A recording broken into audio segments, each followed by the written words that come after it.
Perfecto, doctor. Bienvenido. Esperamos que el día de hoy aprendamos siempre más, ¿no? Eh, Adelante, doctor, bienvenido. Ok, bueno, vamos a empezar.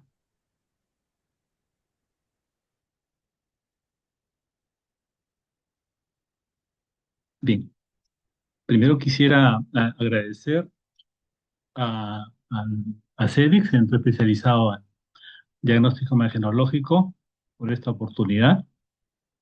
Y también, bueno, un saludo muy cordial a todos los colegas que nos están siguiendo en este momento y que están interesados en este tema. El título de la ponencia es Protocolos de Manejo Odontológico en pacientes con patologías sistémicas.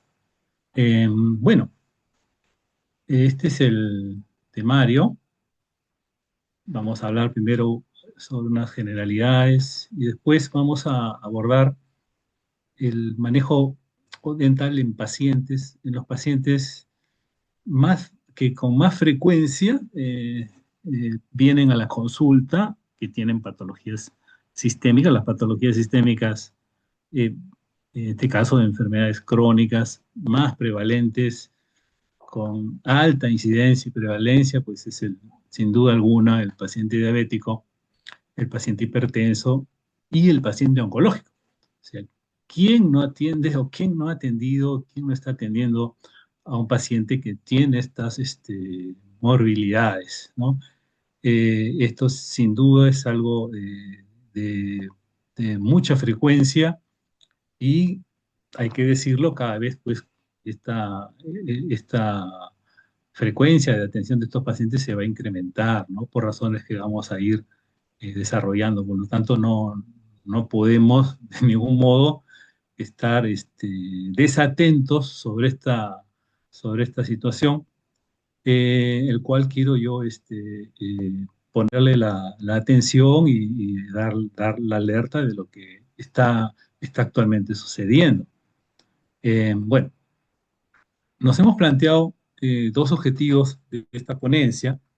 El primero de ellos es comprender y aplicar los protocolos en la atención dental de pacientes sistémicamente comprometidos de estos tres tipos de estos tres tipos de enfermedades, porque realmente, naturalmente, ahí hay la lista de enfermedades que pueden tener compromiso bucal pues es muy grande. No es hemos querido pues abordar lo que es lo más frecuente, ¿no? Sin duda y hay muchas cosas también muchos temas que pueden quedar en el tintero porque me voy a focalizar o a enfocar de manera direccionada en lo que son los aspectos de protocolo de tratamiento que nos corresponden a nosotros, ¿no? De lo más importante, ¿no? Y en segundo lugar, es promover un cambio en la modalidad de atención que venimos observando, que tiene un enfoque tubular, el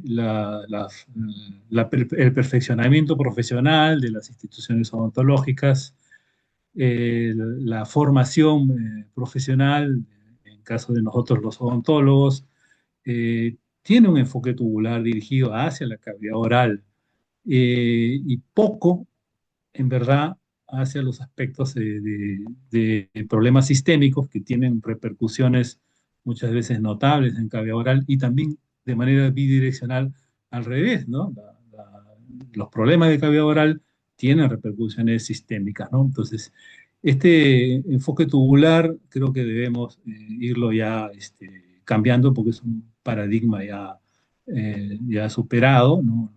La odontología es una rama médica y como tal, pues, la boca no está, pues, aislada del cuerpo, ¿no?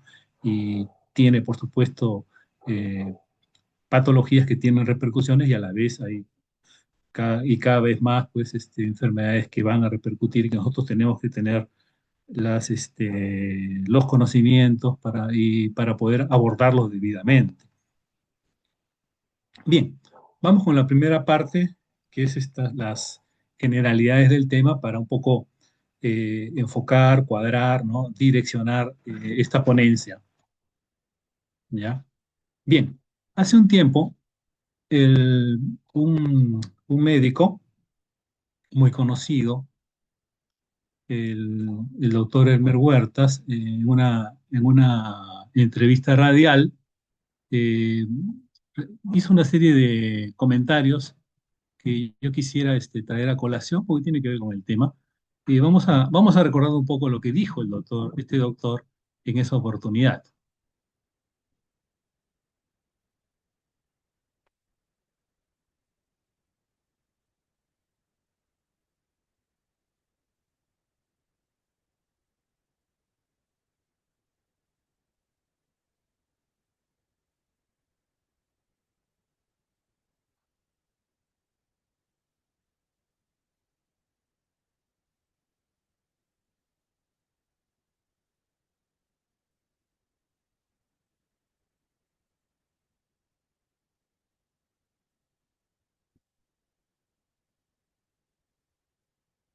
Bien, entonces, estas declaraciones de este doctor, que es un médico oncólogo, eh, por supuesto son muy, muy cuestionables, muy criticables, absolutamente inaceptables para nosotros, eh, y que motivó después que el colegio médico se pronunciara y declarara como persona no grata a este doctor, ¿no? Básicamente él dijo tres cosas, ¿no? Que los odontólogos, y yo le voy a responder en este momento, ¿no? Los odontólogos no son médicos, dice, ¿no? Bueno, la ley 16447, que tiene ya pues más de 60 años, establece que la odontología es una profesión médica. O sea, las profesiones médicas son la odontología, la, la medicina, el médico cirujano y el obstetra, ¿no? Son profesiones médicas, ¿no? Y en el caso del odontólogo, no solamente por la ley, sino también porque hace acto médico, ¿no? Eh, Ahora, eso de que no sabe el doctor para qué un odontólogo ha pedido un examen de sangre. Nosotros, por supuesto, que necesitamos pedir exámenes de laboratorio porque por diversas razones, ¿no? Se hace una serie de muchos procedimientos que se necesita tener un diagnóstico y tomar precauciones en caso el paciente tenga alguna condición sistémica que amerite hacer algunas precauciones, ¿no? Entonces eso de que, ¿para qué pido un examen de sangre? Lo único que muestra es una ignorancia absoluta, ¿no? Más allá de lo que es la boca, los dientes, dice el odontólogo no sabe más. Pues nosotros recibimos una formación médica y ya lo he mencionado, ¿no? El dentista tiene que saber la condición sistémica del paciente, ¿no? Hacemos historia clínica, ¿no? Y también eso, no solamente tenemos que conocer la condición médica del paciente, porque el odontólogo es un médico de la boca. Entonces, y nosotros consideramos de que la profesión, nuestra profesión, tenemos que hacernos respetar, no solamente desde el punto de vista legal, ¿no? Que sí estamos en estos momentos enfrascados pues, en una lucha gremial, ¿no? En el aspecto legal, en el aspecto gremial, y también tenemos que hacernos respetar en el aspecto académico, no solamente en el aspecto legal y gremial, ¿no? Entonces, por eso creo que debemos involucrarnos más en el tema de las patologías sistémicas que comprometen cavidad oral y al revés. Nosotros tenemos que tener mejor formación médica, tenemos que tener un conocimiento mayor sobre qué son las patologías sistémicas, porque cada vez más vamos a tener pacientes con comorbilidades por, por varias razones, ¿no? Una de ellas puede ser pues, el envejecimiento de la población. Ahora las personas tienen mayor expectativa de vida, por ejemplo, ¿no? Entonces vamos a tener pacientes que cada vez con mayor frecuencia van a acudir al consultorio y que tienen pues ellos enfermedades que nosotros debemos conocer, toman medicación que debemos conocer y esas enfermedades tienen repercusiones en cavidad oral que debemos conocer. Bueno, entonces el odontólogo hoy tiene un gran desafío, ¿no? De ser realmente, auténticamente, por ley, por derecho, el médico de la cavidad oral, ¿no? El médico de la cavidad oral. Y la integración real con la medicina es una necesidad. Los pacientes viven más, pero con más afecciones médicas, con la consiguiente polifarmacia. Es cada vez más frecuente que ustedes van a tener pacientes que llegan a la consulta y que toman pues varios medicamentos. Y nosotros tenemos que saber, digamos, cuáles son las consecuencias, los efectos adversos, los mecanismos de acción que tienen esos medicamentos y cuáles las interacciones que puedan tener con los procedimientos que estamos realizando, ¿no? Entonces, se debe inculcar conocimientos básicos a los colegas sobre la historia clínica, sobre la exploración física estándar y de pacientes que tienen enfermedades complejas, conocer los signos y síntomas de enfermedades de máxima prioridad, junto con pruebas de laboratorio habituales. Fíjese, esta es una publicación de una revista, un artículo importante, ¿no? En el cual pues desvirtúa lo que señala el doctor que mencionaba hace un rato, ¿no? O sea, pruebas de laboratorio tenemos que tomar, de todas maneras, ¿no? Bien, entonces, la ontología experimenta cambios drásticos que están influenciados por el avance científico y los cambios en los hábitos de salud, ¿no? Ahora, pues, más que antes tenemos los hábitos de vida se han deteriorado en las personas, pues hay mucha obesidad, mucho sedentarismo, la gente fuma, la gente toma, la gente no tiene estilos de vida, no hace deporte, son sedentarios, etcétera, etcétera. Entonces, todos esos estilos de vida no saludables que están pues cada vez incrementándose, tienen como consecuencia que haya una mayor incidencia de enfermedades crónicas, ¿no? Diabetes, hipertensión, cáncer, básicamente, ¿no? Y cada vez más vamos a tener este tipo de pacientes, ¿no? Enfermedades crónicas derivadas del consumo de tabaco, como cáncer oral, no solamente el cáncer oral, ¿no? Un cáncer de pulmón, cáncer de faringe, ¿no? Enfermedades cardiovasculares, accidentes cerebrales, etcétera. Los malos hábitos alimenticios, del sedentarismo, todo eso está en aumento. Entonces, la resultante es una complejidad creciente en la salud de los pacientes que buscan atención odontológica. Vamos a tener, la gente vive más, es cierto, pero vive mal. Vive con enfermedades, con alta carga de enfermedad, ¿no? Y ese es el escenario actual en que estamos viviendo. Entonces, hoy gracias a los avances, la gente vive más, ¿no? Viven y trabajan con afecciones médicas que en el pasado era pues discapacitante, ¿no? Hoy gracias a los avances científicos, bueno, pues la gente tiene pues más expectativa de vida, ¿no? Fíjense ustedes que una cuarta parte de los adultos mayores tienen más de una afección crónica y la incidencia de estas va aumentando con la edad, ¿no? Casi 4 de 10 personas, de cada 10 personas, toman 5 más medicamentos, ¿no? Una paciente que está hipertensa suele tomar 2, 3 medicamentos, antihipertensivos, ¿no? Suele tomar de repente atorvastatina, hipolipemiantes, de repente tiene otra enfermedad, tiene diabetes, va a estar tomando metformina, por ahí se complica con enfermedades autoinmunes o artritis, entonces pues, la poliformacia es muy frecuente, ¿no?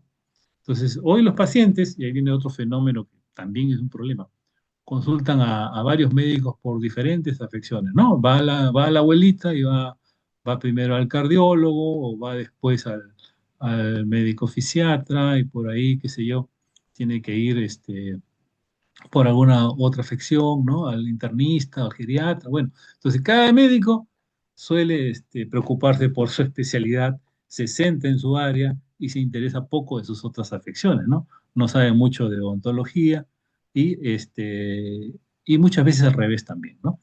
Pues ningún dentista, entonces, puede evitar tratar pacientes que tienen problemas sistémicos, pero debemos estar preparados para ello, ¿no? Entonces, esta conferencia intenta dar luces, dar pautas hacia este enfoque de esta realidad, digamos, preocupante que estamos viviendo actualmente. hay publicaciones importantes que están referidas al rol del odontólogo en relación a este tema, ¿no? Entonces, publicaciones como esta, en la cual señala que es deber del dentista, tener el conocimiento de las condiciones sistémicas del paciente y cómo manejar a aquellos pacientes en su práctica eh, rutinaria, en su práctica diaria. Es un deber que tenemos que hacer, tenemos que estar capacitándonos. Las instituciones odontológicas deben preocuparse por eso. Lamentablemente yo observo que eso no está ocurriendo, ¿no? El colegio odontológico, las instituciones científicas, las universidades deben preocuparse por este tema, ¿no? Porque lo demanda pues la realidad en la que vivimos, ¿no? Es una obligación moral, ¿no? Actuar siempre buscando el bienestar del paciente, ¿no? Es muy importante, dice, en esta otra publicación, que se tenga una comprensión exhaustiva de la historia médica del paciente y cómo manejar su cuidado odontológico. Estamos muchas veces acostumbrados a casi no indagar sobre los antecedentes médicos del paciente, no indagar sobre sus condiciones de salud, a no preguntar, nos acostumbramos a ir a una visión tubular, a ir de frente a la cavidad oral, ¿no? Y a veces por eso tenemos algunos problemas, algunos eventos adversos, algunas situaciones desagradables. Ese mal hábito que ahí ocurre eh, en muchas ocasiones, lamentablemente, y se va y con sus consecuencias, pues, complicadas para el paciente y para el mismo profesional, van a ir en aumento.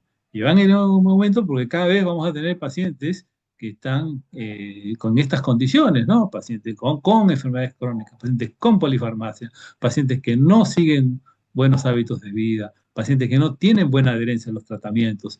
Entonces, esta situación eh, queremos nosotros alertar y contribuir para que seamos también con la intención de seamos mejor vistos, ¿no? Tenemos que hacernos respetar académicamente, ¿no? Y tenemos que involucrarnos también en estos temas. Por eso yo felicito a los colegas, a los participantes de esta conferencia que están mostrando interés y seguramente tienen en su consulta, estoy seguro de eso, pacientes y yo los invito a participar.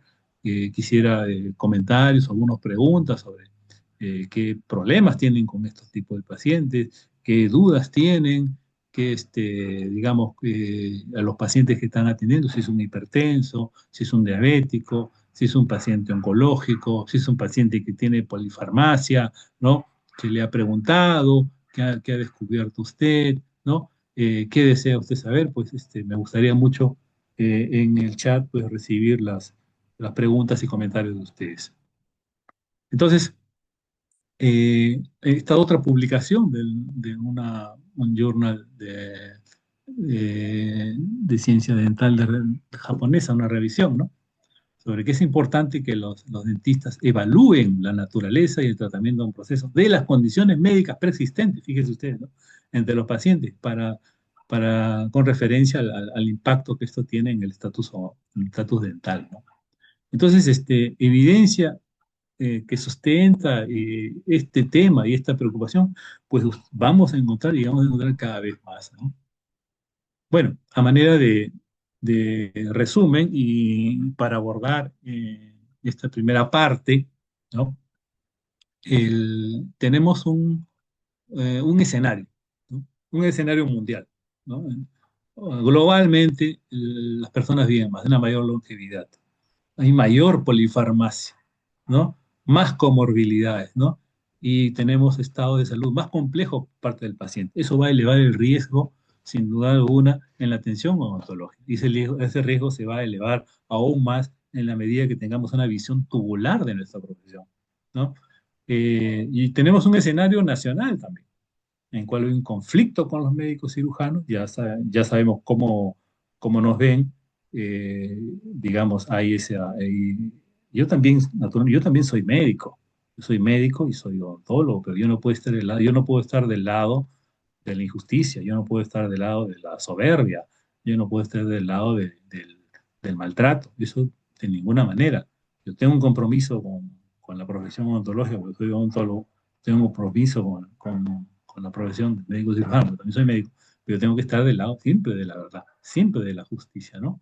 Y no me parece de ninguna manera aceptable que venga acá un médico a expresarse de esa forma como lo ha hecho este doctor Huerta, ¿no? Y eso de ninguna manera hay que salirle al frente y también hay que ver pues el tema cómo nosotros nos potenciamos dentro del ámbito pues académico también, no solamente gremial, sino también el parte académico, ¿no?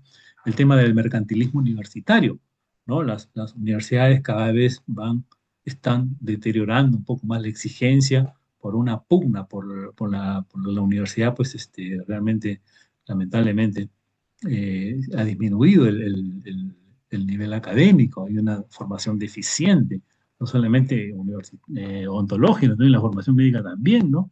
Y observo también un desinterés del gremio, nuestras instituciones gremiales en relación con las patologías sistémicas, en relación con las repercusiones de las patologías sistémicas, ¿no? Entonces, el cirujano dentista es un profesional médico de hecho y de derecho, ¿no? Por ley y porque es el sitial, ¿qué le corresponde? ¿Qué le corresponde? Como un profesional de la salud que hace acto médico, no solamente por la ley, sino también porque hace acto médico, ¿no? Entonces, que cumple roles importantes en el diagnóstico y tratamiento de enfermedades sistémicas y que debe estar preparado para afrontar el tratamiento de pacientes que están médicamente comprometidos. Ese es el gran reto. Hacia eso debemos apuntar y algo tenemos que hacer hacia esa dirección y no seguir teniendo nuestra visión tubular, ¿no? Y no darnos cuenta de lo que está pasando, porque una, no podemos poner una máscara, algo que nos tape los ojos de la realidad nacional y de la realidad mundial que estamos viviendo en este momento. Tenemos que salir al frente, tenemos que afrontarlo y tenemos que realmente nuestro sitial que nos corresponde por derecho, encumbrarlo al nivel que realmente nosotros pretendemos alcanzar. Muy bien. Entonces, vamos a pasar a la segunda parte, que es el paciente diabético en el consultorio dental. ¿Ya? Yo quisiera pedirle al señor Tejada que si hay alguna pregunta, algún comentario que me pueda interrumpir en cualquier momento, a efectos de poderlo resolver para que no sea solamente un monólogo, que es lo que estoy haciendo en este momento. ¿Ok? Ya, doctor, listo, no se preocupe. Si hay una pregunta, yo le haré saber, no se preocupe. Ya, Ayudarlo, gracias. no se preocupe. Ok. Entonces, el paciente diabético en el consultorio dental. El- la diabetes, voy a iniciar esta parte señalando de que eh, es un síndrome metabólico crónico, ¿no? Una enfermedad crónica metabólica que se caracteriza por que hay una disregulación en el metabolismo de la glucosa, pero no solo de la glucosa, teniendo también de los lípidos y las proteínas, ¿no? Comprende un grupo de enfermedades en verdad, ¿no? Eh, con tres tipos principales, podemos decir. La diabetes tipo uno, que es la insulino dependiente, pero que se da solamente en un 5 o 10% de las personas. La diabetes tipo 2, que es sí la más frecuente, ¿no? La diabetes gestacional también, ¿no? Y hay una larga lista de variantes, ¿no? Por diversos tipos de enfermedades, ¿no? Algunas un poco raras, ¿no? Pero básicamente podemos referirnos a la diabetes tipo uno, tipo 2. Realmente la que más nos interesa es la diabetes tipo 2 porque es la más frecuente. Ahora, lo que podemos decir de esto. Bien, ¿qué es lo que nos interesa a nosotros los odontólogos? ¿Qué es lo que nos interesa a nosotros los dentistas con el paciente diabético? ¿Ya? El cirujano dentista apoya en el cuidado de un paciente con diabetes, apoya en el cuidado de un paciente con diabetes, en la evaluación de una condición diabética mal controlada o no diagnosticada. O sea, al consultorio, a su consulta de usted, doctor, seguramente ha acudido un paciente que tiene diabetes y no sabe que tiene diabetes. porque una cuarta parte de los pacientes diabéticos no saben que tienen diabetes. Y andan muy tranquilos por la calle, muy tranquilos caminando, van a su consultorio, regresan a su casa con 300, 400 de glucosa, ¿no? Entonces, nosotros somos profesionales de salud que podemos contribuir a diagnosticar, bueno, de repente tempranamente o no tan tardíamente, a un paciente que eh, está con diabetes y que no sabe que tiene diabetes, ¿no? Porque la mayoría de las personas confunden el hecho de no tener síntomas con no estar enfermo, ¿no? ¿Cómo está usted? Yo estoy muy bien, no siento nada, me siento perfecto, ¿no? Pero eso no es sinónimo de estar bien de salud, porque las enfermedades, en muchos casos, lamentablemente, cuando dan síntomas es que están en una condición de avanzada. Igual modo la hipertensión, igual modo el cáncer. Cuando da síntomas ya está avanzado, ¿no? Entonces, ese es algo que, digamos, hay que educar al paciente, ¿no? El paciente el típico paciente diabético es un paciente que no lleva un estilo de vida sano, ¿no? No lleva un estilo de vida sano. La obesidad, por ejemplo, se relaciona con un gran porcentaje, 60% de obesos son diabéticos, previamente, ¿no? Entonces ahora hay mucho de eso, ¿no? Eh, Ahora, el diagnóstico de diabetes es competencia del médico, pero nosotros podemos hacer un diagnóstico presuntivo, podemos tener la sospecha de que el paciente tiene diabetes, tenemos que referirlos para un diagnóstico. Los cirujanos dentistas pueden evaluar y detectar los signos y síntomas de una diabetes que está mal controlada o no diagnosticada y luego referirlos a un médico para su evaluación y diagnóstico, ¿no? Ahora, tenemos que saber cuáles son esos signos y síntomas de diabetes mal controlada, ¿no? O de diabetes no diagnosticada, ¿no? Entonces, pero debemos preguntar pues, sobre los antecedentes médicos familiares y síntomas, signos clásicos de diabetes, ¿no? Muchas veces estas cosas no se hacen, ¿no? O los pacientes están mal acostumbrados, ¿no? Siempre recuerdo cuando estaba yo trabajando como médico en una posta, le preguntaba a los pacientes sobre sus antecedentes médicos, qué enfermedades tenían sus parientes, ¿no? Sus padres, sus abuelos, y eso causaba en esa población mucho malestar, porque decían ellos que tiene que ver lo que le ha pasado a mi papá o mi abuelo con lo que yo tengo. Entonces, un poco como que la ignorancia de la gente, ¿no? Eh, También con la que también hay que lidiar, ¿no? Hay pacientes que no, por, por su condición cultural, no entienden lo importante que es que hagamos una buena historia, ¿no? Y nosotros tenemos que estar siempre, a veces tenemos esas trabas, ¿no? Entonces, los signos, síntomas clásicos de diabetes, la poliuria, la polidipsia, la polifagia, la visión borrosa, la pérdida de peso, ¿no? Debemos tener claro, además de otros detalles también, ¿no?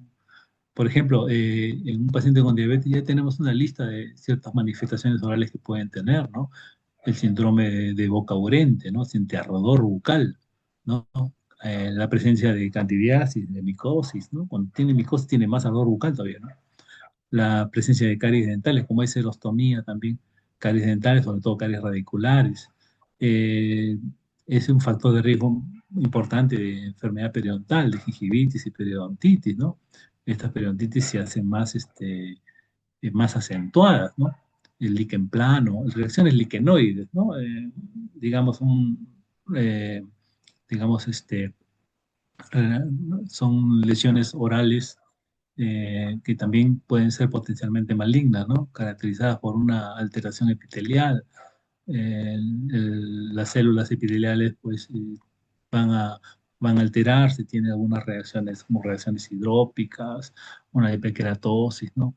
Disestesia neurosensoriales, porque el azúcar elevado se comporta como un tóxico y ataca, pues, el sistema nervioso periférico, ¿no? La disfunción salival, ¿no? Alteración del gusto, con alteración de los receptores de glucosa, la serostomía, la boca seca, porque la deshidratación que produce el azúcar elevado. El azúcar se comporta como un osmol y deshidrata, jala agua, ¿no?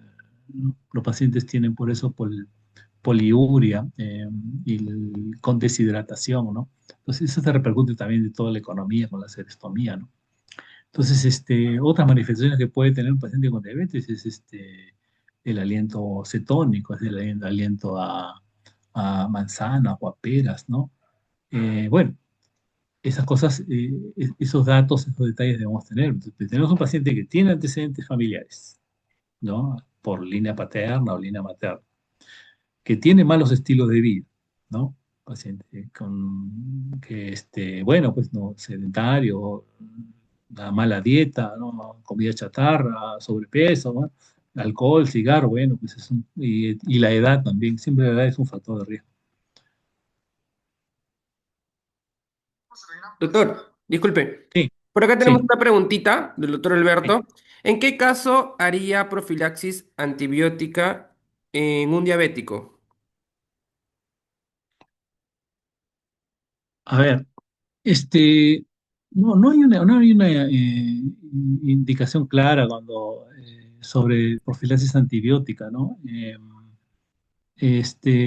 Podría aplicarse, pues, en los casos en que tiene una cirugía, ¿no? Ahora, si es un diabético que está compensado o que o que no está controlado, ahí habría u- una, o- una, una distinción que habría que hacer, ¿no? Un diabético que está debidamente controlado, tal vez no necesite una profilaxis antibiótica.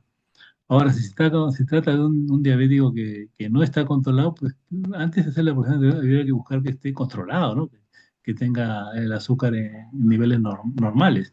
Ahora, el tema sería también si tenga algunas otras comorbilidades. O sea, si haya otras enfermedades que, digamos, se podrían agregar y que aumentarían el riesgo, porque las profilaxis antibióticas se hacen pues para, digamos, cosas puntuales, como por ejemplo que el paciente haga después una valvulopatía cardíaca, ¿no?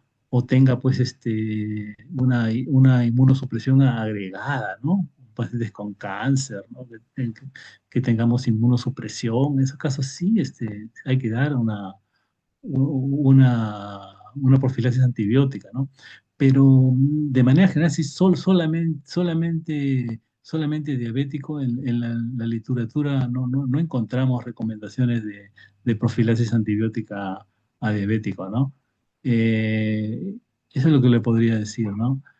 Bueno, acá tenemos unas imágenes de los casos, de las repercusiones orales más importantes en caso de una diabetes, ¿no? Como es, por ejemplo, la caries radicular que se da por la serostomía, la sequedad, ¿no? Entonces, el medio ambiente bucal eh, se va a acidificar, ¿no? Y, digamos, ahí más susceptible al ataque ácido de las bacterias, ¿no? El líquen plano, las reacciones liquenoides, altera la mucosa, ¿no? La candidiasis por la inmunosupresión, ¿no? Que genera más boca urente, el ardor bucal, la glosodinia, alteración del gusto, y la periodontitis, sin duda la diabetes es considerada como un factor de riesgo principal de enfermedad periodontal. Pacientes que tienen mal higiene oral van a ir por la diabetes, y si es mal controlada, pues esa periodontitis va a tener un curso más rápido, más destructivo, ¿no? Con un cuadro más inflamatorio, ¿no? Todo lo que la infección va a ser más aparatosa. Yo siempre recuerdo el caso de un paciente que llegó a la consulta y estaba en la sala de espera y después de un rato yo sentía que alguien lloraba, ¿no? Lloraba de dolor, ¿no? Lo hice pasar inmediatamente y después, tenía el paciente mucho dolor, tenía un absceso, ¿no? Con una enfermedad periodontal muy avanzada, entonces, y era un paciente diabético, era un paciente, entonces pacientes con diabetes, si no está bien controlado, van a tener ustedes va a ser todo más aparatoso, ¿no? El cuadro infeccioso va a ser más severo, la supuración va a ser mayor, la inflamación va a ser mayor, el dolor va a ser mayor, la pérdida ósea, todos los parámetros periodontales van a estar pues mucho más evidentes, ¿no? Las recesiones. la presencia de irritantes locales, la inflamación, bolsas periodontales, abanicamiento anterior, rotaciones, denudación radicular, lesiones furcales, etcétera. Todo eso va a estar pues, mucho más presente, ¿no? Bien, entonces, la diabetes empeora la salud oral si el control glicémico es deficiente, ¿no? Entonces, nuestro aporte tiene que ser, es que por eso debemos conocer el estatus glicémico a lo largo del tiempo con la hemoglobina glicosilada principalmente. Entonces, el paciente con diabetes, si está en tratamiento, hay que pedirle hemoglobina glicosilada porque eso refleja su estatus glicémico en los 3 meses anteriores. Y eso se correlaciona bien con complicaciones diabéticas. Eh, la hemoglobina glicosilada, bueno, lo que pasa es que como en la diabetes la glucosa está elevada en la sangre, hay más cantidad de glucosa en sangre, pues la glucosa se une a los eritrocitos. Esa unión se llama glicosilación. Al unirse a los eritrocitos, bueno, pues eso se puede dosar, se puede medir. Y si naturalmente hay más glucosa en sangre, va a haber más unión a los eritrocitos. Y de esta manera podemos determinar, como el glóbulo rojo tiene un tiempo de vida de 120 días, se puede determinar cómo ha estado su estatus glicémico en los últimos 2, 3 meses, ¿no? Antes que hacer otro tipo de pruebas, porque de repente se hace una prueba, no come nada de azúcar el día anterior y está falseando el resultado, ¿no? Las infecciones orales aumentan la resistencia a la insulina y alteran el estado metabólico de pacientes con diabetes mellitus. En la diabetes mellitus tipo 2, que es la más frecuente, hay dos cosas, ¿no? Está que hay menos producción de insulina y otras que hay más resistencia a la insulina. Esas dos cosas se van a coaliar, digamos, ¿no? Nosotros tenemos que saber de que lo que pasa con la diabetes es que la insulina, que es una hormona producida por la célula beta del páncreas, lo que hace es, dentro de su tiempo de vida corta que tiene, la insulina cuando es liberada en el páncreas se une a los ciertos receptores de las células del organismo, ¿no? Y eso va a permitir que cuando llegue la glucosa pueda internalizarla. La insulina es algo así como la llave que abre la puerta a la glucosa para que se internalice en la célula y pueda la célula, pues, que necesita del azúcar para sus funciones celulares, ¿no? Si no hay insulina, no va a ingresar la glucosa a la célula y se va a quedar en la sangre. Y cuando está en la sangre en niveles mayores ¿no? Dentro de los parámetros normales, se va a comportar como un tóxico, ¿no? Entonces, la hemoglobina glicosilada es un test, una prueba importante que debemos tener en nuestros pacientes con diabetes, más de 6,5. Los pacientes diabéticos los puede tolerar, digamos, hasta 7, ¿no? Pero una persona normal debe tener hasta 5,6, ¿no? Hay un estadio de prediabetes que, bueno, involucra pues, que siga estilos de vida sanos, ¿no? Que de 5,6 a 6,5, ¿no? Ahora, hay otras pruebas que también pueden hacerse, pero recuerden que el diagnóstico es función del médico, ¿no? Ahora, también es bueno tener un hemoglucotest en el consultorio, ¿no? Para los casos que puedan requerir que se presente alguna urgencia, ¿no? Entonces, es importante conocer los valores de los 2 últimos años de hemoglobina glicosilada y los dentistas deben informar a los médicos sobre condiciones que afectan el control del azúcar, ¿no? De la glicemia, ¿no? Y la evidencia, fíjense usted, la evidencia actual sugiere que el tratamiento periodontal, por ejemplo, ¿no? En caso de una periodontitis, puede llevar a la reducción de los niveles de hemoglobina glicosilada a un importante 0,4%. ¿Sí? Entonces, y no solamente se dice de que el tratamiento mejora la condición de la diabetes del paciente, sino que incluso esto ya es medible, ¿no? Se puede establecer de que sí es un aporte importante, por eso tener un paciente diabético y que tiene que tener una buena higiene oral y un buen control de su enfermedad periodontal, de focalizaciones, ¿no? Buenos hábitos de higiene, qué sé yo, que tiene un efecto muy importante para el estatus glicémico del paciente. Bien, ahora la Academia Americana de Diabetes recomienda a los médicos referir pacientes al odontólogo para el control de infecciones orales. Yo no sé si eso se está dando acá mucho, ¿no? Eh, Peor ahora, ¿no? Entonces, que tengamos, no tenemos una buena relación con los médicos actualmente, ¿no? Que refieran al dentista, bueno, eso no se está dando, seguramente por el conflicto que hay ahorita. Ahora que nosotros tengamos que referir, tenemos una buena interrelación con los médicos actualmente, bueno, tal vez una salida puede ser eh, que los colegas que tengan sus pacientes, tengan este tipo de pacientes, refieran a los que son médicos dentistas, ¿no? Es decir, que no son muchos, lamentablemente, ¿no? Y que tienen, generalmente los que son médicos dentistas lo hacen para hacer cirugía maxilofacial, ¿no? Eh, Creo que debieran haber más médicos dentistas para ver estos casos, ¿no? De todas maneras, no todos los médicos pues tienen esas, digamos, de esas taras, ¿no? Como el médico que mencioné hace un rato, ¿no?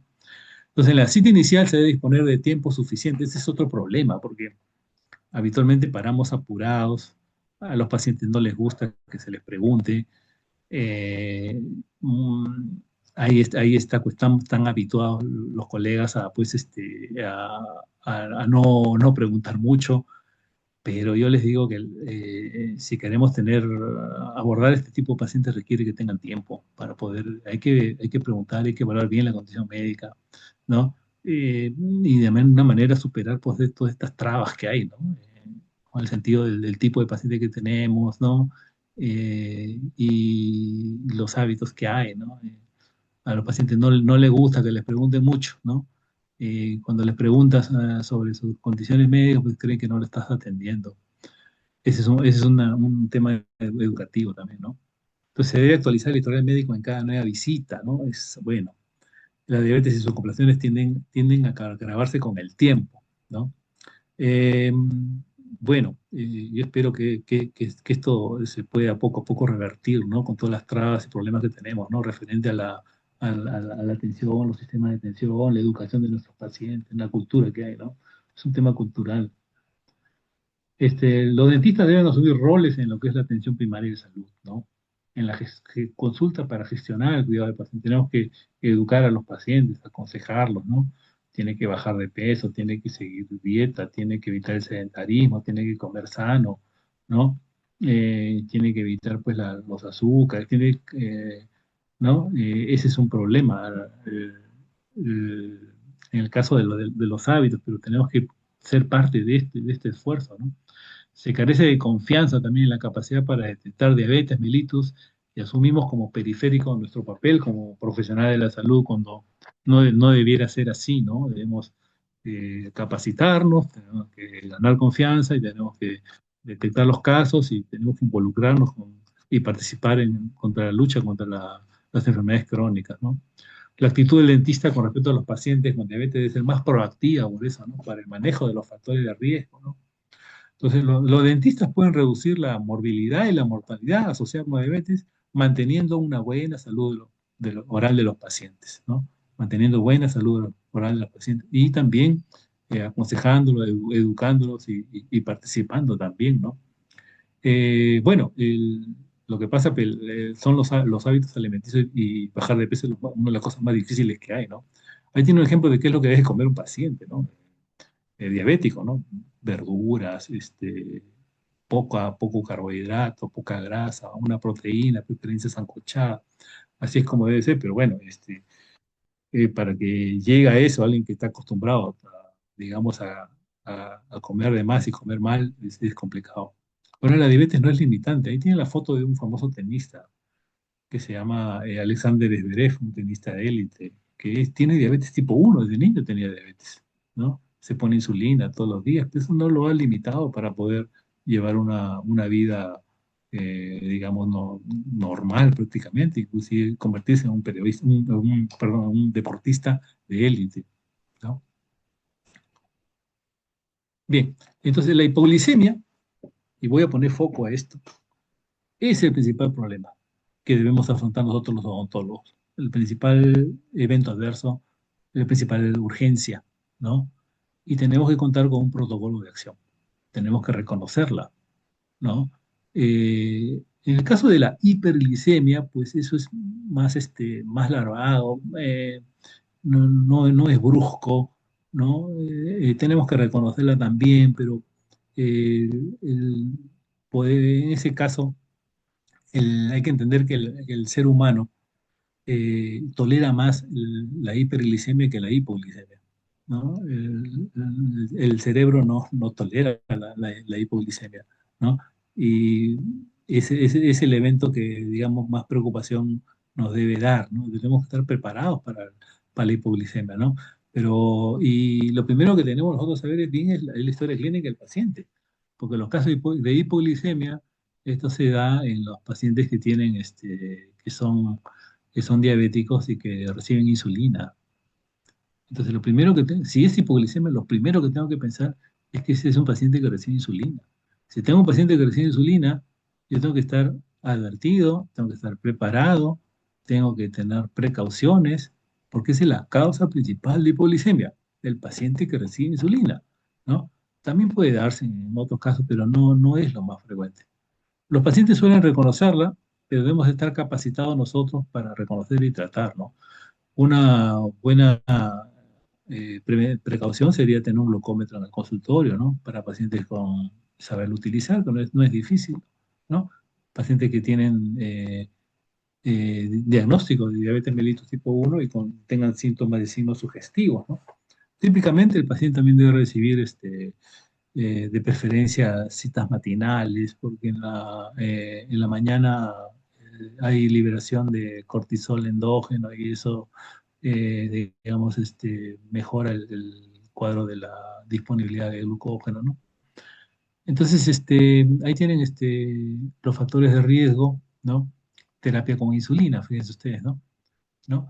La gravedad, pues hay tres tipos de, de nivel de complejidad, ¿no? Realmente el que tiene hipoglicemia severa es el que está inconsciente, ¿no? Y ahí requiere es una emergencia médica. Requiere que le coloquen de manera parenteral insulina o glucagón, ¿no? Lo que es una hipoglicemia moderada, digamos, paciente que esté irritable. Ahí tenemos que tener a la mano un jugo de frutas, ¿no? O el paciente hay que advertir al paciente que tenga su glucómetro. Y cuando tenga una hipoglicemia leve, pues tiene síntomas típicos, ¿no? El paciente desorientado, paciente diaforético, comienza a sudar, paciente que está angustiado, ¿no? Paciente que tiene tremor o temblor en las manos, ¿no? Paciente que puede de repente hablar y decir algunas incoherencias. Bueno, ese paciente pues tiene hipoglicemia, vas a medirle el azúcar y va a estar menos de 70, ¿no? Bueno, entonces, pedir a los pacientes que reciben insulina que te traigan sus glucómetros y de preferencia tú debes tener uno en tu consulta, ¿no? El mayor riesgo, o sea, como ya mencioné, los que reciben insulina, ¿no? Si la hipoglicemia compromete el centaurio, es prudente evitar cualquier procedimiento, ¿no? Y tener una bebida azucarada de rescate, ¿no? Una bebida azucarada de rescate. Ahora, un paciente con hiperglicemia, el paciente con hiperglicemia es el típico, pues, que tiene mucha sed, tiene mucha hambre, orina mucho, tiene visión borrosa, por ahí tiene aliento cetónico, por ahí tiene náuseas, vómitos, tiene más bien en lugar de estar irritable, más bien está aletargado o somnoliento, ¿no? ¿No? Bueno, esto es lo que toman nuestros pacientes, básicamente, que tienen diabetes, ¿no? Los que son insulinodependientes, hay cuatro tipos de insulina, la que acción rápida, acción corta, regular y prolongada. Las galardinas son insulina prolongada que suelen tomar los pacientes de diabetes tipo 1, ¿no? Otro medicamento clásico es la metformina, ¿no? Que es una biguanida. La metformina lo que hace es inhibir que el hígado produzca azúcar, ¿no? A partir del glucógeno, ¿no? La glibenclamida, que es un secretagogo, es decir, lo que hace es actuar a nivel del páncreas para exprimirlo y secretar insulina, en pocas palabras, ¿no? Es un secretagogo, ¿no? Y actúa facilitando la secreción de insulina, ¿no? La carbosa, que lo que hace es impedir que se absorba la glucosa en el organismo, ¿no? Y las gliptinas también, ¿no? Que van a disminuir la glucosa del hígado, inhibiendo una enzima, ¿no? Y esto y va a activar la GLP-1 y esto aumenta la insulina también. Por un lado aumenta la insulina, por otro lado disminuye la glucosa, ¿no? Entonces estos son los medicamentos que suelen tomar nuestros pacientes y esos son sus mecanismos de acción, ¿no? Entonces, el paciente diabético tenemos que nosotros ser conscientes de las consideraciones clínicas para planificar tratamientos dentales de pacientes con diabetes, ¿no? Planificar, primero, tener una idea muy clara de su estatus de diabetes, qué tipo de diabetes tiene, qué medicación toma, ¿no? Si tiene adherencia o no al tratamiento, ¿no? Si es un buen paciente o no lo es, ¿no? En nuestros protocolos de evaluación médica y laboratorial, pedirle pues hemoglobina glicosílea, tener nuestro glucómetro a la mano, ¿no? Eh, saber bien a quién estamos tratando, ¿no? Tener un manejo interdisciplinario con un médico tratante, hacia amigo de un endocrinólogo, de un médico de familia, de un médico internista, ¿no? De tal manera que coordinar con él también, ¿no? Tener evidencia sobre la relación bidireccional entre salud oral y diabetes. La diabetes produce repercusiones en cavidad oral, ¿no? La cavidad oral, la boca también produce repercusiones en la economía, en el mal control de la diabetes. Tenemos que manejar las complicaciones orales frecuentes, ¿no? Por ejemplo, la- las caries radiculares, la boca seca, ¿no? El ardor bucal, ¿no? Bueno, cada uno tiene su enfoque, por supuesto, ¿no? Tener todo tiene que pasar por una decontaminación, ¿no? Y dependiendo de lo que vamos encontrando, ¿no? Si tiene serostomía, pues de repente ayudarlo con lo que es que esté hidratándose mejor, que se hidrate mejor, que use chicle sin azúcar, por ejemplo, ¿no? En el caso que tenga boca ardor bucal, eso disminuye si es que controlamos de repente si tiene candidiasis que lo está acentuando, ¿no? El uso de algunas benzodiazepinas también pueden ayudar. Recomendaciones de protocolo de mantenimiento, control y enfoque preventivo, ¿no? El paciente que tenemos que citarlo, mantenerlo, controlarlo, prevenir las complicaciones, educarlo, ¿no? Para, para contribuir para que tratar que esté bien y no escale a otros niveles de complicaciones de diabetes que son terribles, ¿no? La retinopatía, la nefropatía, las neuropatías periféricas, las amputaciones, la ceguera, etcétera. Bueno, acá tenemos un video de un paciente que se puede complicar con una hipoglicemia, ¿no? Algunos síntomas que debemos tener siempre presentes nosotros. Uno puede pasar en el consultorio, ¿no? El paciente comienza a sentirse mal, comienza a respirar agitadamente, ¿no? Se siente mareado, está desorientado, está confundido, confusión, desorientación, siente que una sensación de falta de aire, ¿no? ¿No? Comienza a sudar, es la diaforesis, es una reacción eh, adrenérgica, se puede poner irritable, puede tener visión borrosa, ¿no? Bueno, el tremor o el temblor de las manos también es otro síntoma que puede tener nuestros pacientes. Bueno, se toma con su glucómetro, tiene ahí su bebida azucarada, con el cual va a controlarse, ¿no?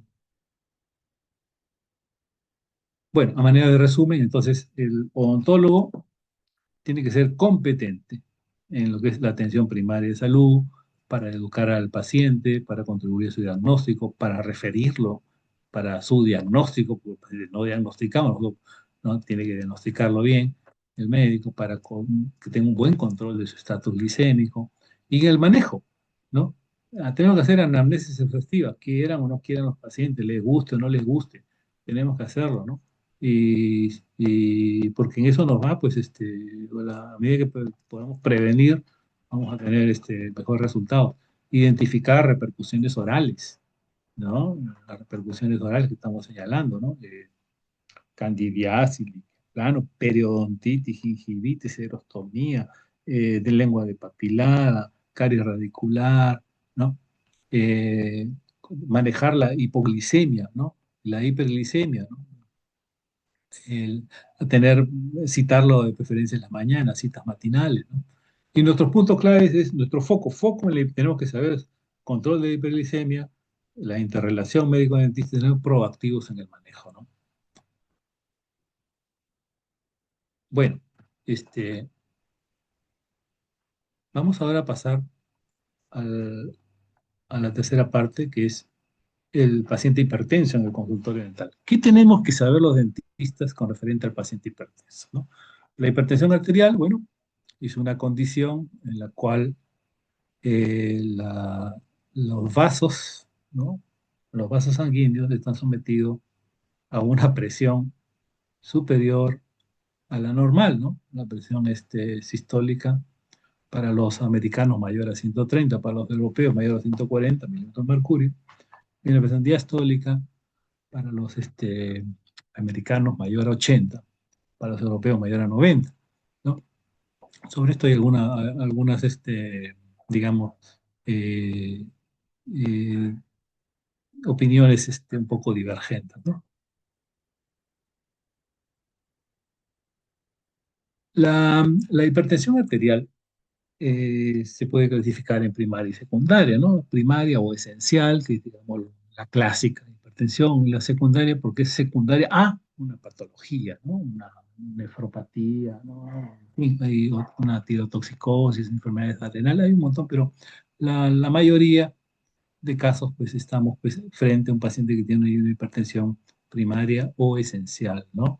La causa de la hipertensión no está muy clara, ¿no? La hipertensión arterial, pero suele aparecer, pues, suele aparecer en pacientes con mayor edad y que tienen, como siempre, malos estilos de vida, ¿no? Entonces, pacientes que fuman, pacientes obesos, pacientes que no comen bien, pacientes que no duermen bien, pacientes que, bueno, sedentarios, van a tener mayor riesgo de hipertensión. Y la hipertensión, a su vez, es un factor de riesgo para muchos otros problemas, ¿no? Causa principal de accidentes cerebrales hemorrágicos en adulto mayor, hipertensión arterial. Hipertensión arterial. Causa principal de una cardiopatía, hipertensión arterial, ¿no? Y así por el estilo. Vamos a encontrar como la causa de, digamos, insuficiencia renal, hipertensión arterial. Entonces, la hipertensión arterial es una condición preocupante, lamentablemente también en aumento, ¿no? Ustedes saben que en el caso de la hipertensión arterial, en el Perú, el 15% de la población es hipertensa. Más o menos estamos hablando de unos 5,5 millones de personas. En Lima deben haber alrededor de 1,5 millones de personas hipertensas, y de los cuales, para variar, deben haber un poco más de 800.000 que no tienen diagnóstico. Y la mitad de ellos no sabe que tiene hipertensión, ¿no? No sabe que tiene hipertensión, ¿no? Entonces estamos frente a una enfermedad crónica, una condición crónica muy frecuente y que la tenemos a cada rato en la consulta, a cada rato en la consulta. Y que bueno, nosotros tenemos que también estar preparados para afrontar este tipo de pacientes y sus problemas, repercusiones o peligros que puede representar para él y para nosotros también, ¿no? Si es que no tomamos las precauciones. Los dentistas dan un valioso servicio al identificar, fíjese que esto es más o menos parecido a la diabetes, ¿no? Al identificar la hipertensión arterial no detectada o mal controlada y recomendar su evaluación al tratamiento médico. Los pacientes no tienen síntomas, suelen no tener síntomas en caso de hipertensión arterial. Van caminando tranquilamente con su presión alta, ¿no? Pero eso va minando por dentro, va minando por dentro.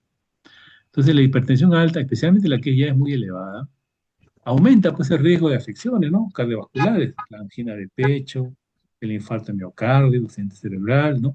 Que puede ocurrir durante la atención dental también, puede ocurrir también. Entonces, las guías de consenso instan a todos los profesionales de salud, incluidos los dentistas, a ser proactivos en el control de la hipertensión arterial. No es raro que los pacientes que acuden a atención dental urgente presenten presión arterial elevada. No es raro, no es raro, ¿no? Y debemos nosotros, pues, a todos los pacientes, pues, un paciente nuevo, hay que tomarle la presión, ¿no?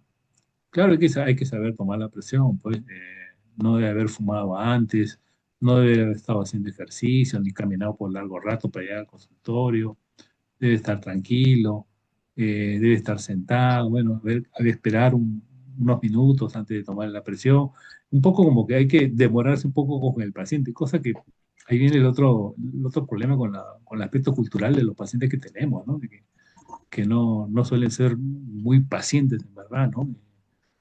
Si uno, digamos, va a preocuparse por esos temas, creen que no les está atendiendo, ¿no?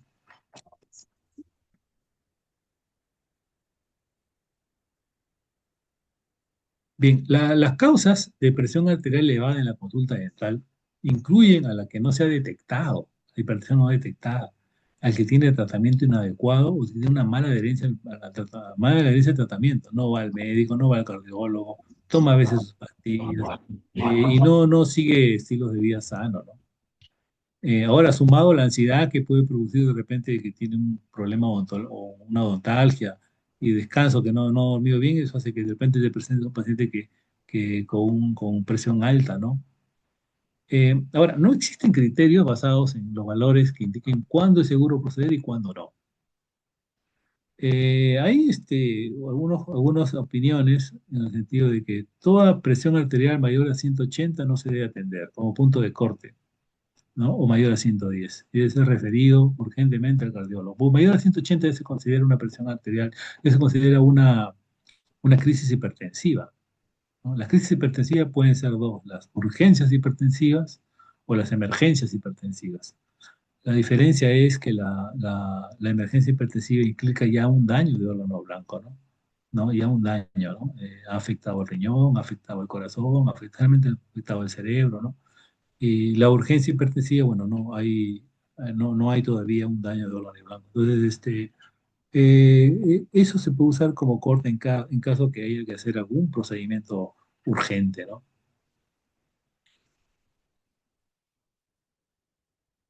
Bueno, los antecedentes, los adultos mayores que suelen tener polifarmacia, que suelen tomar muchos medicamentos, tienen una caja ahí con una serie de compartimientos donde tienen que tomar tantos en la mañana, tanto en la mañana, en la media tarde, en la noche, harta pastilla, ¿no? Son los que corren más riesgo de la llamada hipotensión. Hay que tener cuidado con la hipotensión ortostática en pacientes que son hipertensos y sobre todo adultos mayores, ¿ah? Pacientes que son de ese tipo de pacientes, no deben, pues, incorporarse rápidamente después de ser atendidos durante un rato, tienen que hacerlo poco a poco, porque puede provocarse una caída por una hipotensión ortostática, un síndrome, un cuadro vasovagal, ¿no? Bueno, pues un alto mayor que se cae, pues es un síndrome geriátrico y con consecuencias, ¿no? Una caída puede matar a un adulto mayor o puede fracturar la cadera y tienes un problemón ahí, ¿no? Entonces, siempre, adultos mayores con polifarmacia, ojito, hipotensión ortostática, cuidadito, pacientes hipertensos, están tomando medicación, eso tiene que cuidarse, ¿no? Siempre con cuidado, tienen que incorporarse. Este riesgo se puede evitar, ¿no? Si los pacientes se sientan erguidos, ¿no? Por unos minutos, ¿no? Otro tema referente al paciente hipertenso es la serostomía. La mayoría de antihipertensivos causan serostomía. La mayoría causa serostomía. Yo recuerdo cuando estaba en el Hospital Carrión, había un médico que sabía que era dentista. Cuando yo era todavía estudiante de medicina, y me dijo que le ardía la boca. Y la verdad que yo no sabía qué responderle, no pensé, ¿no? Pero cuando a un paciente te dice que le arde la boca, lo primero que tienes que pensar es en que si es una persona mayor, ¿no? Un médico ya, una persona mayor. Bueno, tienes que pensar en las personas mayores qué enfermedades son las más prevalentes. Naturalmente, las enfermedades prevalentes son la diabetes, la hipertensión, el cáncer, ¿no? Y todas dan serostomía. Bueno,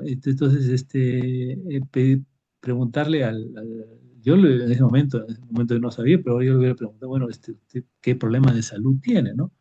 Y, y después me enteré, porque una vez me pidió que le tome la presión, y el paciente que era hipertenso y que tomaba medicación.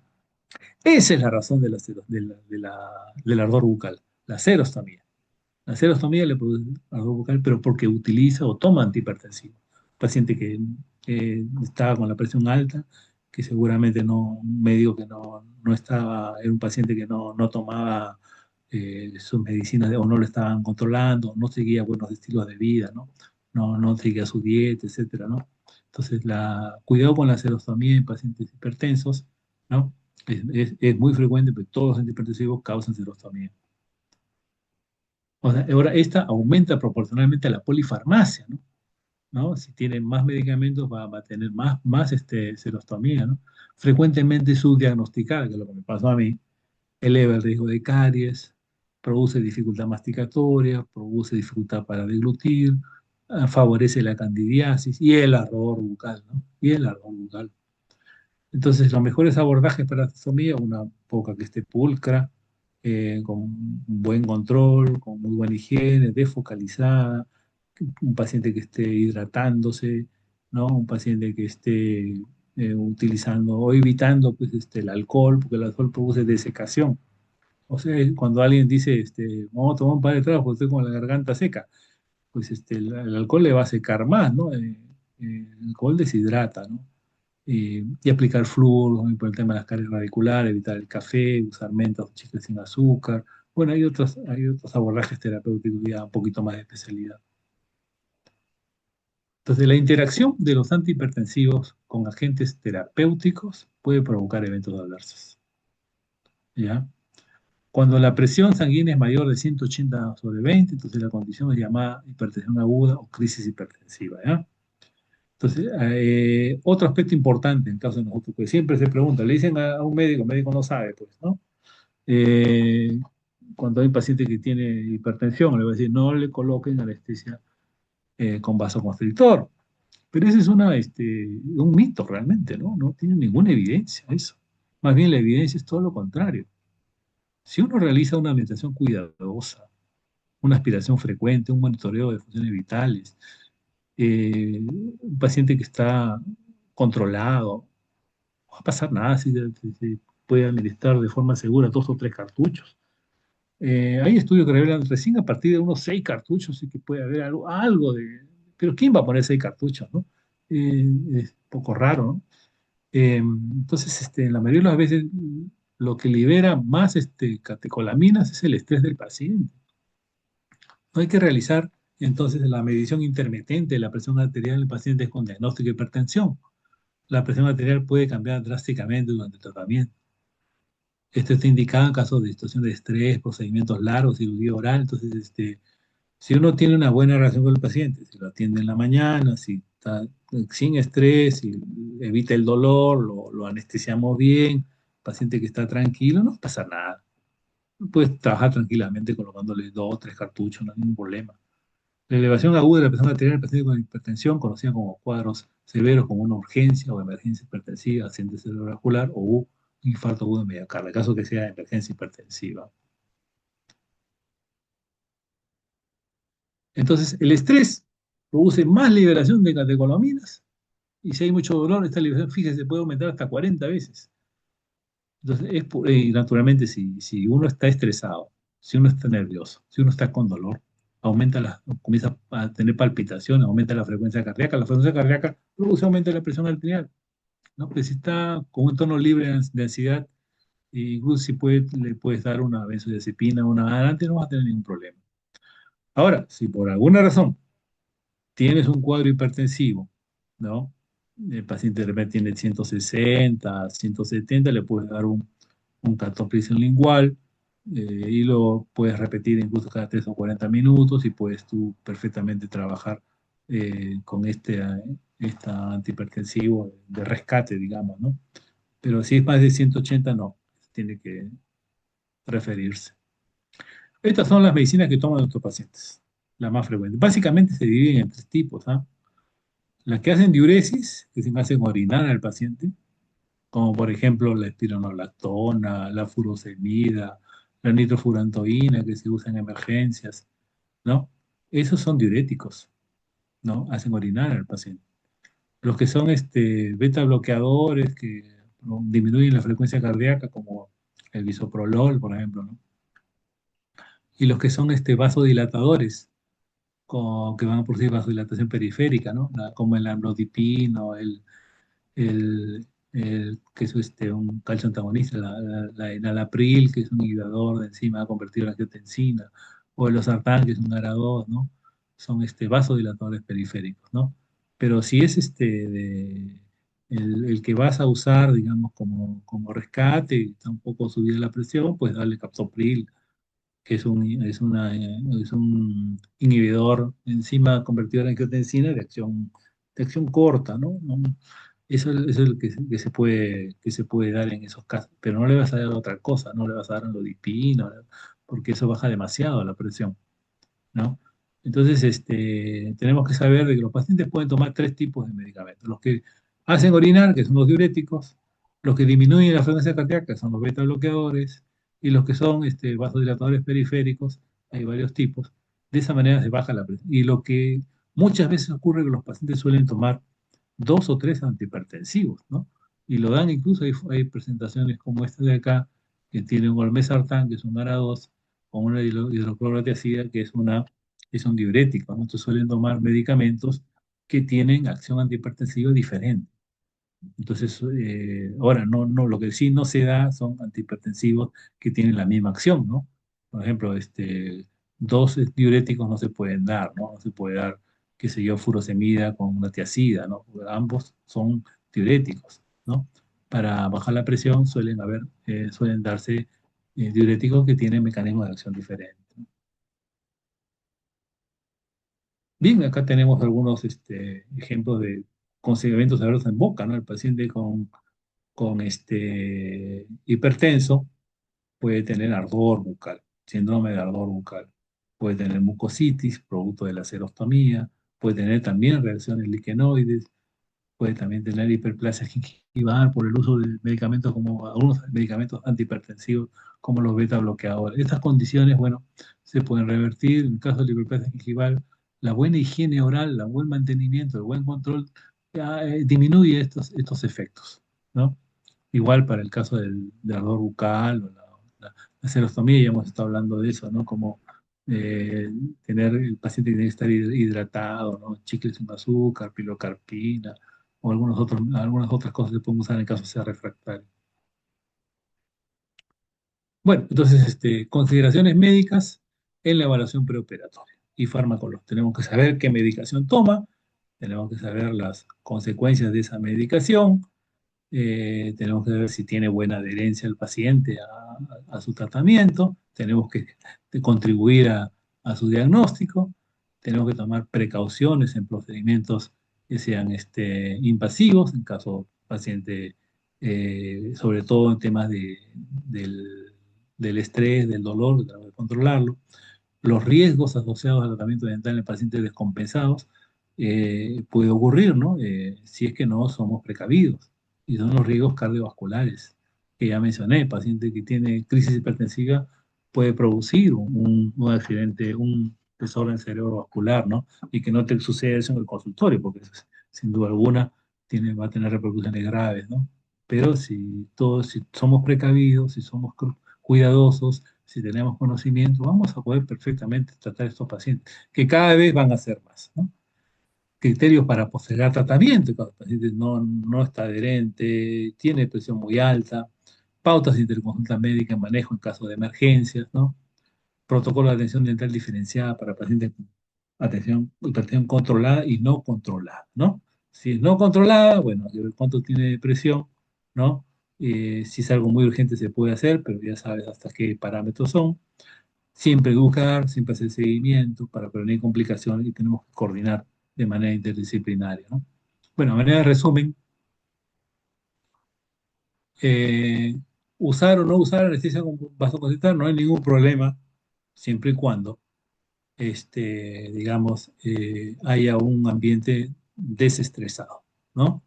Y haya un paciente que tiene buena adherencia al tratamiento, que esté con una medicación que le controle perfectamente. Lo que sí no hay que usar es hilo retractor, ¿ah? Usar hilo retractor que no tenga epinefrina.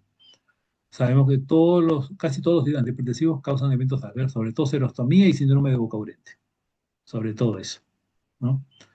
El rol del cirujano dentista es conocer la fisiopatología y conocer la terapéutica antihipertensiva, orientar el diagnóstico y tratamiento del paciente hipertenso, identificarlo y referirlo cuando tenga ese corte, bueno, en caso de que sea mayor de 180 de sistólica o 110 de diastólica.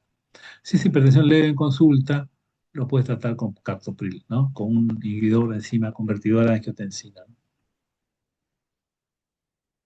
Bueno, entonces, ahora vamos a pasar a la última parte, que es el paciente oncológico en el consultorio dental. El paciente oncológico en el consultorio dental. Bueno, hay mucho que hablar sobre cáncer, pero ¿qué es lo que tiene que saber el dentista? ¿Qué es lo que tiene que saber el odontólogo? ¿No?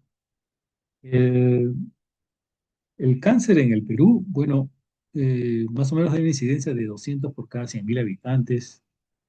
Actualmente hay 45.000 casos nuevos anuales. Es la segunda causa de muerte en el Perú, el cáncer. Se prevé que el año 2030 la incidencia, o sea, los casos nuevos van a aumentar entre un 32%, ¿no? Hay como 200.000 pacientes actualmente con cáncer en el Perú.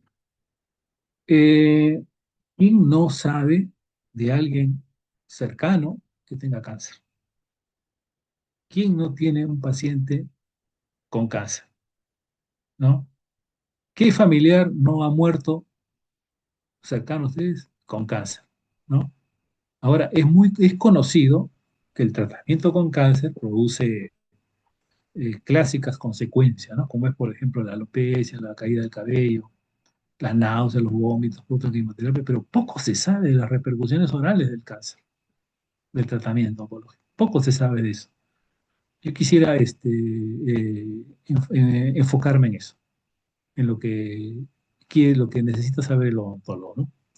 El tratamiento oncológico puede causar complicaciones, puede causar secuelas graves y letales, ¿ya? Graves y letales. Ahora, para evitar o reducir las complicaciones, el odontólogo debe ser parte del equipo multidisciplinario, junto con el médico oncólogo médico, con el cirujano oncólogo, con el oncólogo radioterapeuta, con el oncólogo patólogo, con el foniatra, con el psicólogo, en fin, con las enfermeras oncológicas. Bueno, la atención es de ser debe ser una primera línea en la prevención de eventos adversos. Una primera línea en la prevención de eventos adversos. La interrelación entre todos los integrantes del equipo asegura mejores resultados en la duración y en la sobrevida del paciente. Se ha mejorado, aunque parezca mentira, mucho el tema de la sobrevida global, del periodo libre de enfermedad, ¿no? En general del tratamiento, porque bueno, hay nuevas drogas, ¿no? Pero como todo ocurre, bueno, eh, tiene sus, tiene sus bemoles, ¿no? Vamos a pasar a explicar de manera somera porque no quisiera desviarme del tema, ¿no? Bien, el paciente oncológico. Realizar la evaluación un mes antes del inicio del tratamiento oncológico. Todo paciente que va a iniciar tratamiento del cáncer, radioterapia, quimioterapia, cirugía, drogas inmunomoduladoras, terapias adyuvantes, drogas target, todas esas, ya debe trasplante de células madre. Bueno, todo paciente debe, antes de iniciar el tratamiento, ya pasar por odontología, ¿no? Entonces el odontólogo tiene que hacer un cronograma para el tratamiento dental. Entonces, hay que completar los tratamientos invasivos con anticipación. Si va a recibir radioterapia, por lo menos unas 2 semanas antes, ¿no? Entonces, este primer periodo es fundamental para disminuir los eventos adversos. Si no se trabaja en ese periodo, después es más difícil, más complicado, más complicado. Eso lamentablemente muchos médicos no saben, no lo entienden, no lo comprenden. Nosotros tenemos que estar atentos sobre eso, ¿no? El tratamiento odontológico es fundamental antes de iniciar el tratamiento oncológico, ¿no? Entonces, porque ahí, mientras no reciba las drogas, mientras no esté sometido a los eventos adversos de la radioterapia, la quimioterapia, podemos nosotros perfectamente tener la garantía de que, bueno, no vamos a tener repercusiones si hacemos una desfocalización, ¿no? Porque si la desfocalización la hacemos después, no vamos a poder retirar de repente su remanente radicular, va a tener que hacer entonces los remanentes y para después sacarlos igual, porque no se puede hacer extracciones, porque te puede venir una osteoradionecrosis o una osteonecrosis, ¿no? O vas a tener mayor riesgo de una infección, porque un paciente está inmunosuprimido. Entonces, esta primera fase es fundamental, ¿no? Hay que posponer procedimientos de cirugía ocular electiva. No se te va a ocurrir colocar un implante a un paciente pues, que va a recibir la terapia al mes siguiente, ¿no? Eso de ninguna manera. Entonces, que esos procedimientos que sean electivos tienen que ser para después, ¿no? Todo lo que hay que desfocalizar, dejar la boca perfecta en cuanto a cero focos infecciosos, cero caries, una enfermedad periodontal ya inactiva, eliminar las pulpitis, ¿no? Y todo eso, ¿no? Todos los irritantes locales. Entonces, esta parte este es nuestro trabajo principal.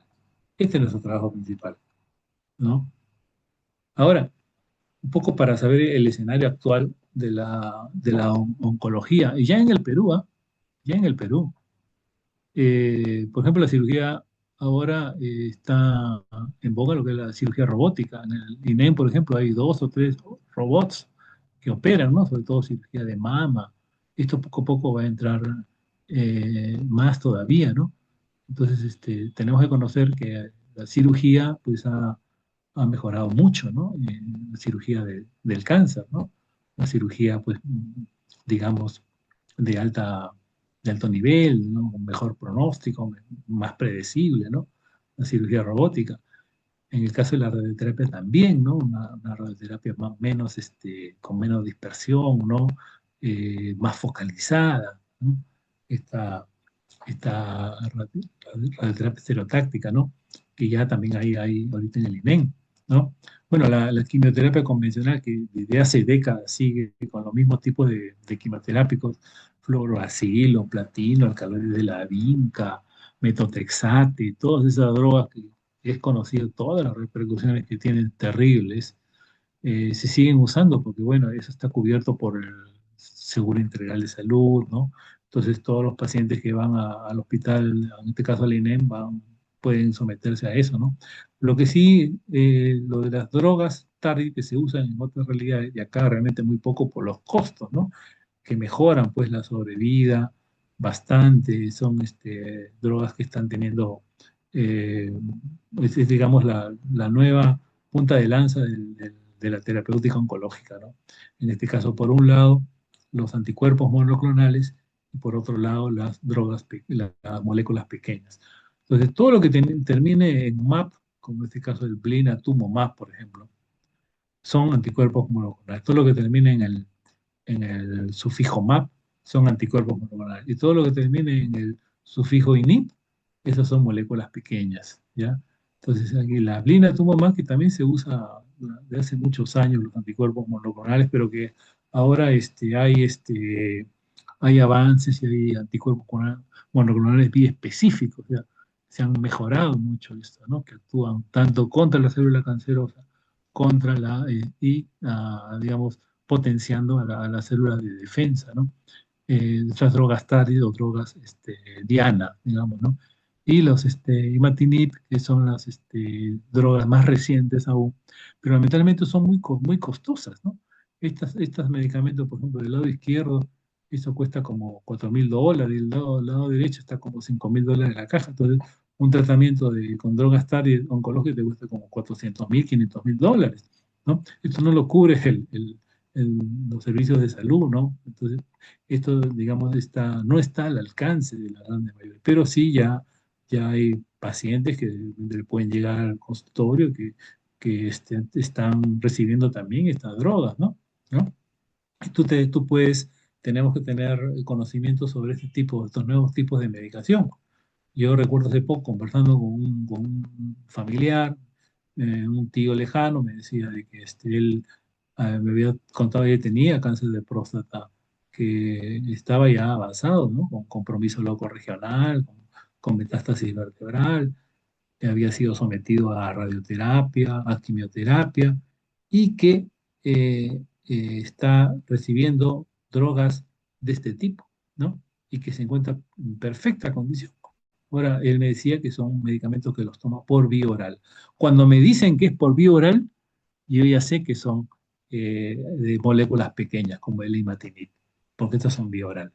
Los que son anticuerpos moleculares son medicamentos que son de uso parenteral.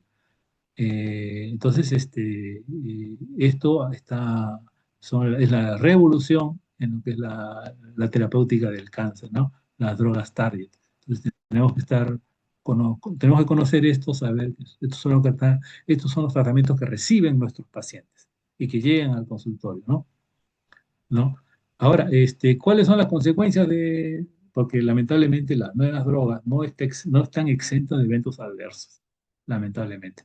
Y muchas veces las nuevas drogas se usan después de usar las terapéuticas convencionales. El paciente recibe quimioterapia, el paciente recibe radioterapia, el paciente le hace cirugía y después sigue con las terapias target o junto con las terapias target. Entonces, si las drogas de quimioterapia producen efectos en boca y las drogas terapias también, aunque si fueran solas producirían menos, pero como se suman a otras generalmente, vamos a tener cada vez mayores consecuencias. ¿Y cuáles son las consecuencias? Pues la susceptibilidad a infecciones, porque son pacientes inmunosuprimidos, otra vez serostomía o caseta, mucositis oncológica.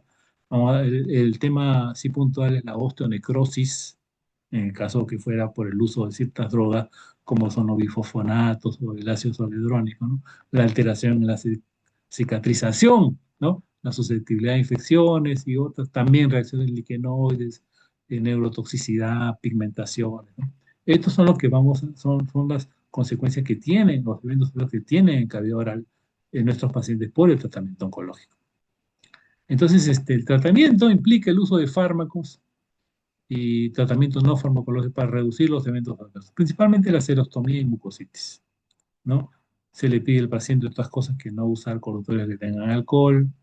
A veces el paciente no se puede por la mucositis cepillarse, entonces tienes que usar esponjas o gasas impregnadas de colutorios que no tengan alcohol. Tiene serostomía, al igual que en la diabetes, al igual con la hipertensión, pues tiene que hidratarse, tomar agua, utilizar chicles sin azúcar para estimular las células acinares remanentes, ¿no? La estomatitis es tal vez una de las más frecuentes complicaciones del tratamiento odontológico y tiene variada severidad, variada sintomatología. Puede ir de una mucositis leve, moderada, hasta una tan severa que el paciente tiene que recibir alimentación parenteral, porque no puede deglutir, no puede ni siquiera tomar agua, ¿no? Extensa investigación ha sido realizada para prevenir, tratar y aliviar la sintomatología, ¿no? Y la mejor comprensión actual de la fisiopatología ha permitido nuevos targets terapéuticos. Al final, lo más importante es tratar de prevenir esto, ¿no? Los quimioterápicos sabemos que muchos van a producir mucositis, ¿no? Por eso que el uso de la crioterapia, que haya habido una buena preparación pretratamiento, ¿no? Y un buen monitoreo, vamos a poder de alguna manera controlar estos problemas, ¿no? Entonces, el paciente oncológico tenemos que tener, bueno, qué tipo de cáncer tiene, cuál es su localización, cuál es su estadio y qué tipo de tratamiento está recibiendo, ¿no?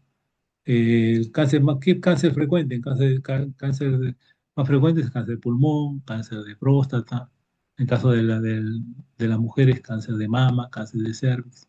Si es in situ, si tiene un compromiso solamente loco regional o ya tiene metástasis, ¿no? En qué tipo de tratamiento está recibiendo también, ¿no? Eso necesitamos saber para conocer las repercusiones que tiene o que va a tener, ¿no? ¿Y cuál es el rol del odontólogo en las fases? Principalmente debemos en la primera fase, ¿no? Y después, pero si ya llega un paciente y no se le ha hecho una buena primera fase y viene con algún problema durante el tratamiento, bueno, hay que atenderlo, pero creo que ya sería un enfoque ya, un abordaje, digamos, ya más de especialidad, no tanto y que sale un poco de los objetivos de esta conferencia, porque digamos, los pacientes que están con tratamiento del cáncer y que tienen una complicación oral, pues en verdad deben ser atendidos en el hospital de manera especializada, porque hay el riesgo es muy alto, el riesgo es muy alto. Entonces, en una evaluación ontológica integral pre-tratamiento, en eso sí tenemos que ser conscientes y saber, ¿no? Todas estas cosas. Manejo ontológico durante la terapia oncológica, ¿no?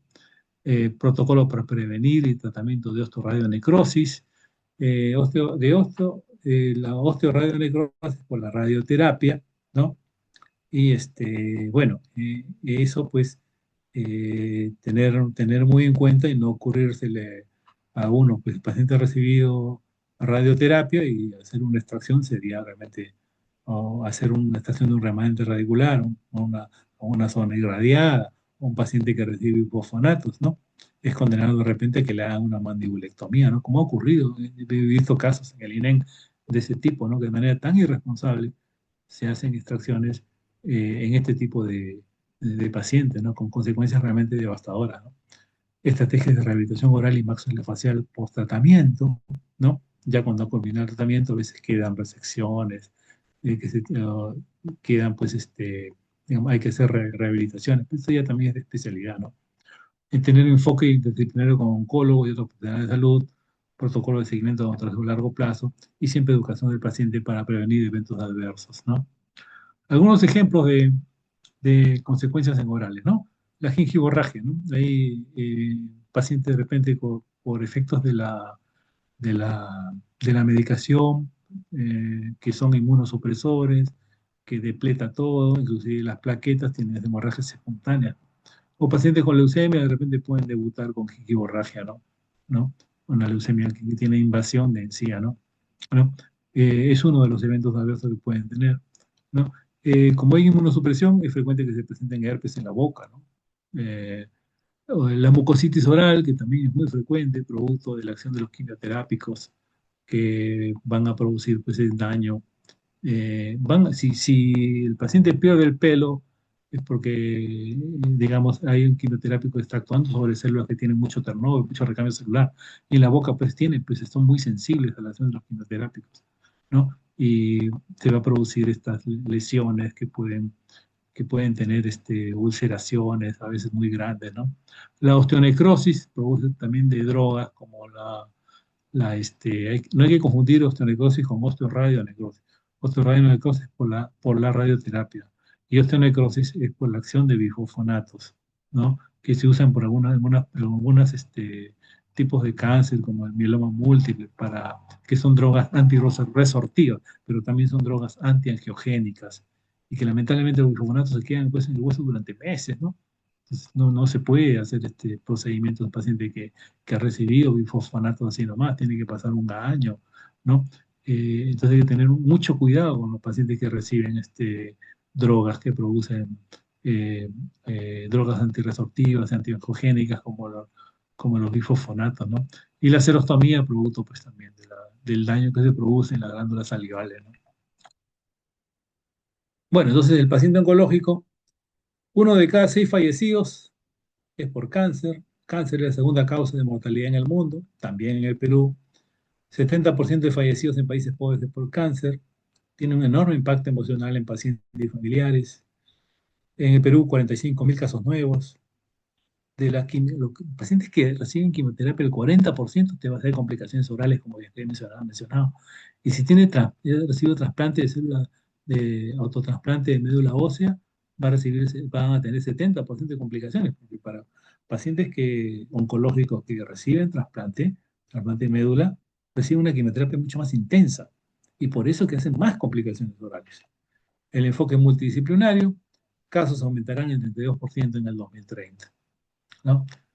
El odontólogo, ¿qué debe saber? Tiene que tener conocimientos de quimioterapia, las drogas que recibe el paciente, las consecuencias, la radioterapia, el tema de la osteoradionecrosis, la cirugía que se está haciendo, que se hacen, las drogas target, comprender la fisiopatología de los eventos adversos, llámese serostomía, llámese mucositis oncológica, ya, llámese osteoradionecrosis, osteonecrosis, prevenir y manejar los eventos adversos, sobre todo prevenirlo. La primera etapa de atención es la más importante. Ese es un mensaje que hay que dejar ahora, ¿no? El protocolo de atención es en tres etapas, pero la más importante es la primera, ¿no? La más importante es la primera. Si se falla en eso, pues las repercusiones son terribles. Consulta dental, primera línea de prevención. Y odontólogo es, por supuesto, y debe ser parte del equipo, ¿no? Algo sobre la mucosis oncológica, sin duda, la repercusión más frecuente afecta el tratamiento oncológico, porque eso va a hacer que no se cumpla el esquema de tratamiento. Y eso es muy importante en cáncer, ¿no? Cumplir el tratamiento, el esquema de tratamiento. Si no se cumple, va a aumentar se reduce las probabilidades se reduce el pronóstico bastante, ¿no? Afecta el tratamiento oncológico, el paciente no puede comer, no puede deglutir, tiene que suspender la quimioterapia, ¿no? La prevalencia de la mucositis está en aumento, por lo ya señalado, ¿no? Por las nuevas drogas, bueno, pues está pues ¿no? Cada vez hay más pacientes con cáncer también, ¿no? Tiene diferentes grados de severidad, es muy importante en la primera fase para que esa severidad disminuya, afectarla, ¿no? Digamos, bloquearla o ralentizarla, ¿no? Es una disrupción de la integridad epitelial. Lo que pasa es que la quimioterapia, la droga llega al tejido conectivo, sobre todo al tejido conectivo subepitelial, y a partir de ahí se va a afectar el DNA de las células, se van a afectar la relación que hay entre el tejido conectivo y el epitelio. Recuerden que el epitelio es vascular y que hay factores de crecimiento que parten del tejido conectivo subepitelial hacia el epitelio. Eso se bloquea con la quimioterapia. Entonces, quedan pues sin vinculación al tejido conectivo con el epitelio y eso produce pues la mucositis, ¿no? Se va a alterar la célula basal, después ya se va a hacer una úlcera. A veces es tan grande, tan extensa y tan terrible que puede causar muchos problemas al paciente. Tiene variada sintomatología, es una complicación frecuente, altera la calidad de vida, los más, y no hay pues un esquema de tratamiento, digamos, definido, ¿no? Más son aspectos referidos a la paliación, ¿no? Sin duda la prevención, como siempre, es lo más importante. Bueno, con esto termino. Quisiera agradecer a Cedric. No sé si hay, señor Tejada, alguna pregunta sobre esto. Gracias, doctor, gracias, gracias. Sí, doctores, alguno que desee realizar alguna pregunta lo puede realizar al chat o puede activar su micrófono para que podamos resolver algunas preguntitas que tengan por allí, por favor.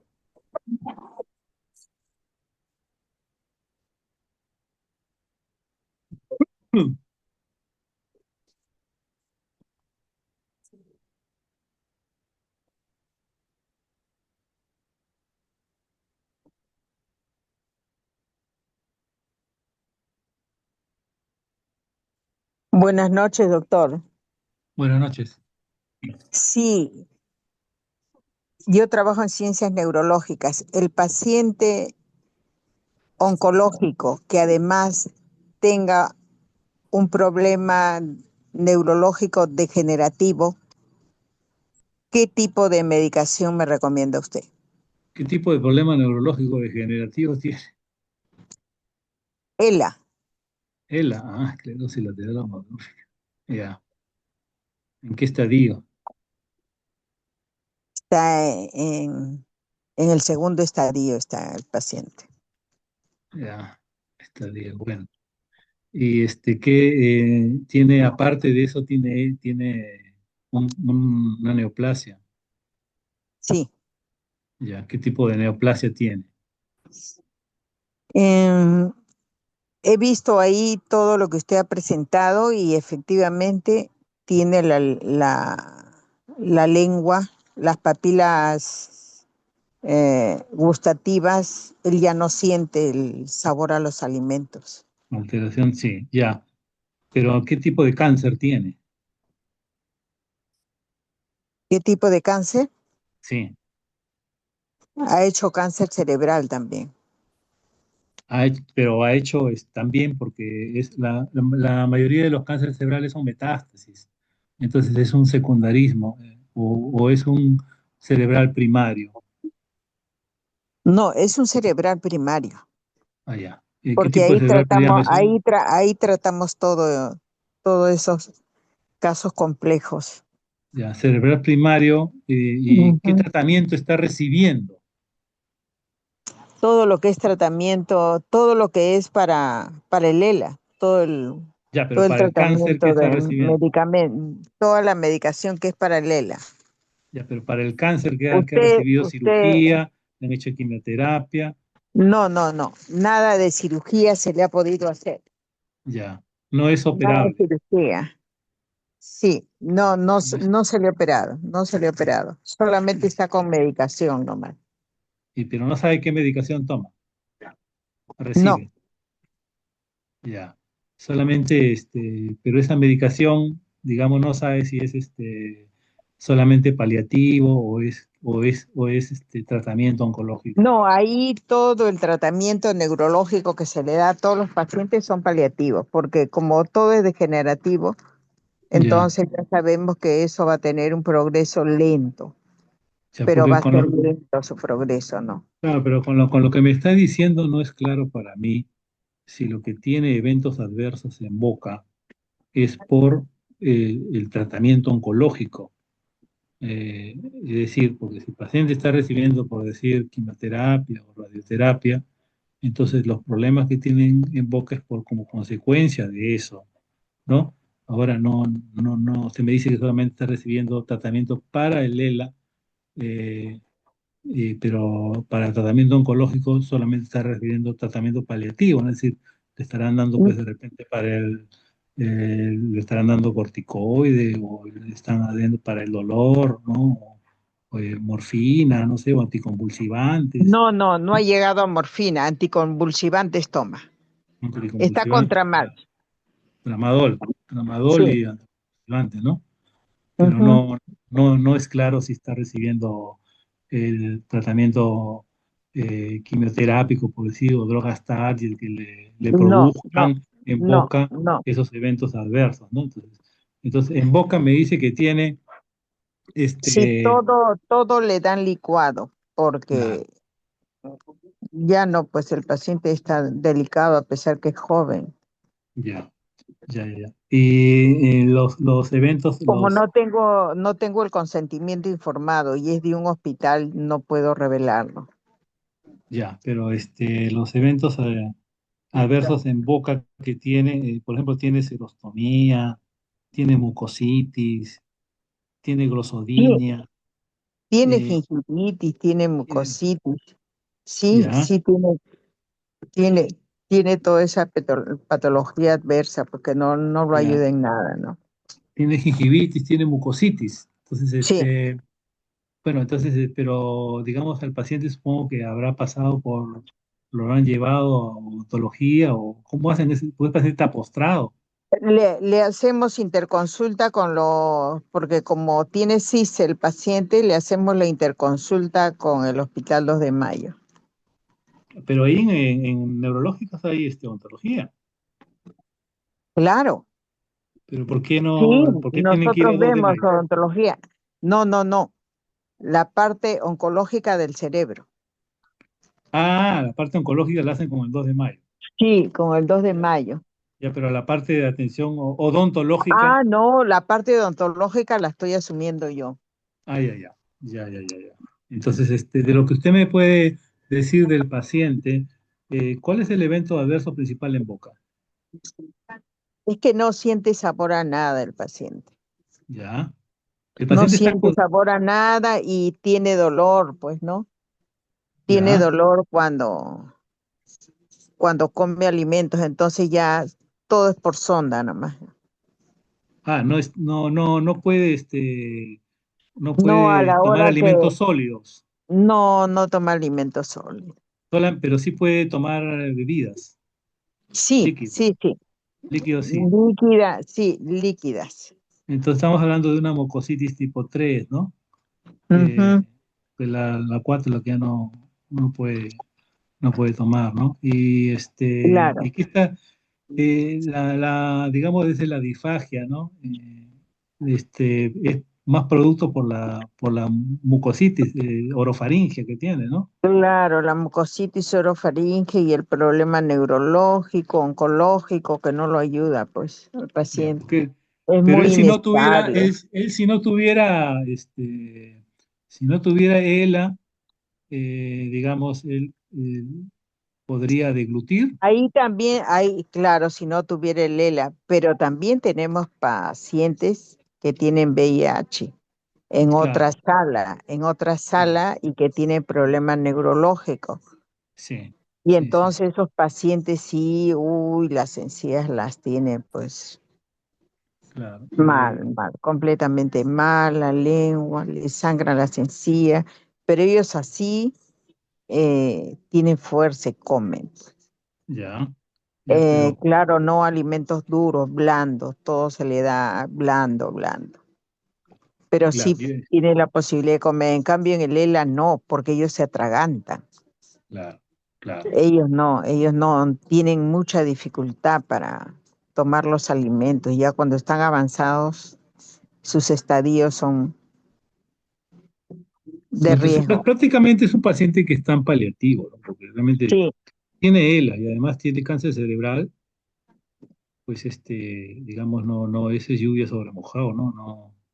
sí, No, solamente buscar paliar digamos, claro. Y yo le indico, pues esto, los enjuagatorios sin alcohol, ¿no? Yo uso mucho el Vitis, ya, mucho ya, uso el Vitis. ya, Entonces, esto, el Vitis y ahí les digo a las enfermeras, a las técnicas, pues que le hagan le pasen, no, ya no le pasen los cepillos, sino solamente humedezcan la gasa y le pasen por las piezas claro, dentarias y las encías, porque ahí no se puede pasar ni el cepillo blando. ya, pero en el Porque caso de la mucositis, no es claro para mí qué la esté causando.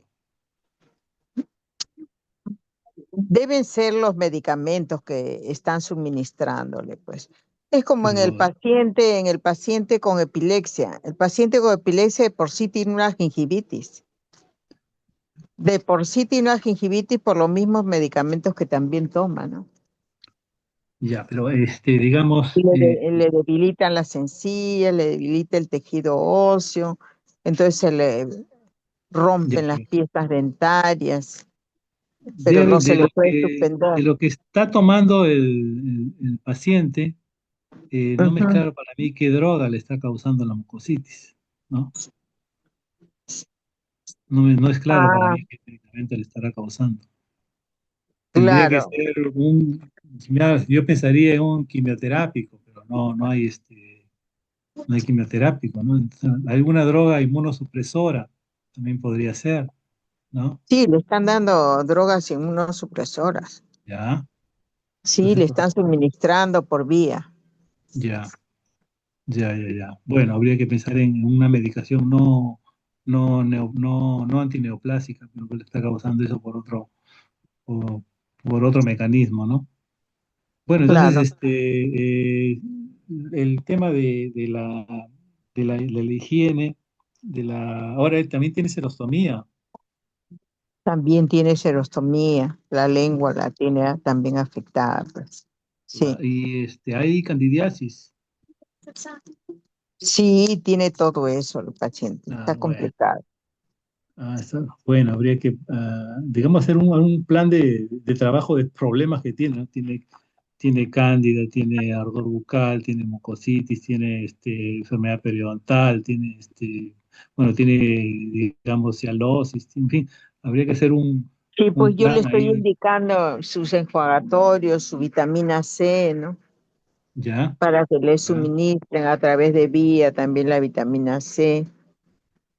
ya, ya, Y, ¿cómo se llama? Aldeela, pues porque Aldeela fácilmente, uy, no, ese paciente se atraganta, entonces por vía le va muy bien.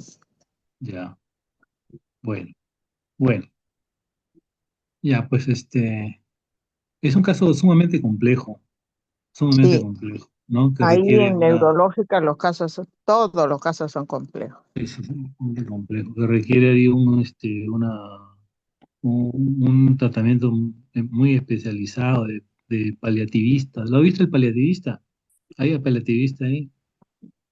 No, No hay, ¿no? no, no tenemos. Así.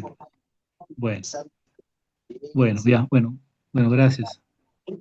Lamento no poderle ayudar mucho, es un caso sumamente complejo. No, no, Sí, yo sí, no tengo experiencia en el caso de, de digamos, ELA, tratamiento de mucositis o de problemas, eventos adversos orales en pacientes que tienen neurológico. neurológicos, que además Tienen tienen cáncer. sí, pues una comorbilidad muy, Sí, muy, muy complicada, ¿no? Muy complicada. exacto. Sí, pues Bueno, sí, sí, sí. bueno, gracias, doctor. Sí, gracias también. Sí, De acuerdo, señor doctores. Tejada, ¿Alguna otra preguntita, doctores, para ir finalizando, por favor? Doctor, por acá le comenta la doctora Marixa Ballenas. Dice, gracias, doctor Ricardo. Muy interesante y útil compartir su conocimiento en esta área. El comentario sobre el ELA junto con el cáncer es muy complicado. claro. Y es un, bueno, escapa un poco el foco de la conferencia que se refiere más al dentista de práctica privada, ¿no? A los casos que estamos recibiendo, ¿no? No a los casos de atención hospitalaria, sobre todo de atención de hospitales que son institutos, es decir, que son digamos ya de especialidad, ¿no? Como de ciencias neurológicas, ¿no? ¿No? Escapa un poco a lo que es el, el enfoque de esta conferencia, ¿no? De todas maneras, por supuesto que es muy importante lo que dice la doctora, ¿no? Cuánto es lo que nosotros tenemos que preocuparnos por esos tipos de pacientes, los dentistas que están en los hospitales, ¿no? eh, que no, a veces no cuentan con las herramientas para poder, o ni siquiera son llamados, ¿no? Necesitamos que nuestros colegas que están en hospitales, digamos, que afrontan ese tipo de pacientes, ¿no? Tan difíciles, tan complicados, tengan el soporte, el apoyo para poder enfrentar esa problemática, ¿no? Con casos tan complejos. Bueno, no sé si hay algo más. Sí, doctor, por acá tenemos una preguntita más. ¿Cómo tratar a los pacientes con Parkinson? A ver, el paciente con Parkinson recibe una medicación, ¿no? Primero, el esquema, digamos, en general es el mismo, ¿no? En el sentido de que si tiene una buena o no tiene una buena adherencia al tratamiento, en qué estadio de su enfermedad tiene, ¿no? El Parkinson lamentablemente es una enfermedad incurable, degenerativa, progresiva. La medicación, pues, no, lo que hace un poco es ralentizar el proceso, ¿no? ¿No? Entonces, pacientes son pacientes también muy complicados de poderlos atender, ¿no? Yo no tengo yo experiencia con pacientes con He visto, sí, yo también he rotado por el Instituto de Ciencias Neurológicas, ahí donde está la doctora, ¿no? Hemos visto casos de ese tipo, ¿no? Inclusive hasta en jóvenes, pero Parkinson suele instalarse en personas mayores, ¿no? Y lamentablemente, pues, tiene un curso, pues, progresivo, ¿no? Ahora, ¿cómo atender esos pacientes? Eso también escapa de esta conferencia, ¿no? Básicamente estamos ahorrando lo que es la hipertensión, la diabetes y el cáncer, ¿no? En la consulta privada, ¿no? ¿No? Yo creo que ese tipo de pacientes deben ser referidos para una atención como puede ser en el Instituto de Ciencias Neurológicas u otro hospital general, ¿no? Donde ahí, bueno, ya puedan contar con el mejor abordaje para esto, ¿no? Yo no le podría yo decir más sobre esos pacientes que atención dental en pacientes con Parkinson. No he revisado mucho ese tema, ¿no? No tengo experiencia. Perfecto, doctor, muchas gracias. ¿Alguna otra preguntita, doctores, para ya finalizar por el día de hoy?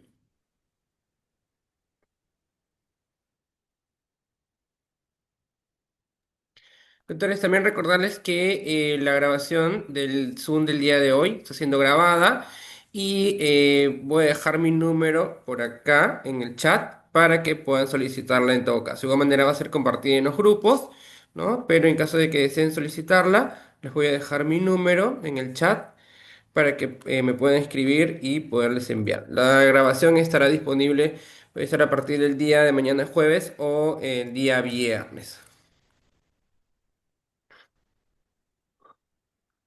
Doctor, por acá dice la doctora Marixa, dice, gracias doctor por su empeño, por la investigación y su ánimo de potenciar la salud oral de nuestros pacientes.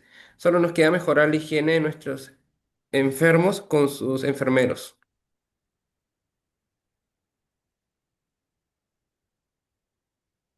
Ok, muchas gracias.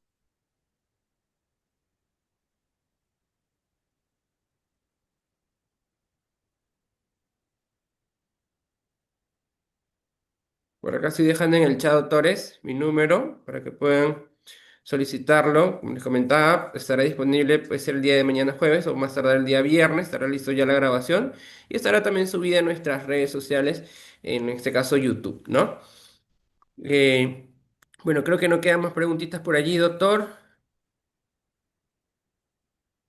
Creo que sería ya, estaremos cerrando ya por el día de hoy.